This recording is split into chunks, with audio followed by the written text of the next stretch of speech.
Welcome to our channel. Today we how to enable freezing credit at Equifax via app, beginner guide step by step clearly.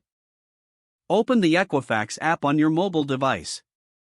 Log into your account using your username and password. If you don't have an account, select the option to create one. Follow the prompts to provide your personal information, including your social security number. Once logged in, locate the menu icon, usually found in the top corner. Tap on the menu icon to open the navigation options. Look for the option labeled Credit Freeze or Manage Credit Freeze. Select the Credit Freeze option to proceed. You may be asked to verify your identity again for security purposes. Follow the prompts to confirm your identity. After verification, select the option to freeze your credit. Read the information provided about the effects of freezing your credit. Confirm your decision to freeze your credit by tapping Yes or Confirm. You should receive a confirmation message once the process is complete. Take note of any confirmation number provided for your records. Exit the app once you've successfully frozen your credit. If the page does not load, refresh the browser or try again in a private or incognito window.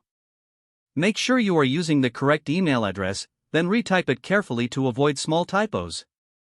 If your password is not accepted, use the reset option and create a new strong password you can remember. Check your spam folder for verification or security emails, then complete any requested confirmation steps. Enable two-factor authentication if available to improve account security and reduce unauthorized access risk. After signing in, review your profile details so your contact information and settings are accurate and current. If you see an error message, note it down and try again after restarting your device and internet connection. Log out when you finish, especially on shared devices, to keep your account and payment information secure. If the page does not load, refresh the browser or try again in a private or incognito window. Make sure you are using the correct email address, then retype it carefully to avoid small typos. If your password is not accepted, use the reset option and create a new strong password you can remember. Check your spam folder for verification or security emails, then complete any requested confirmation steps.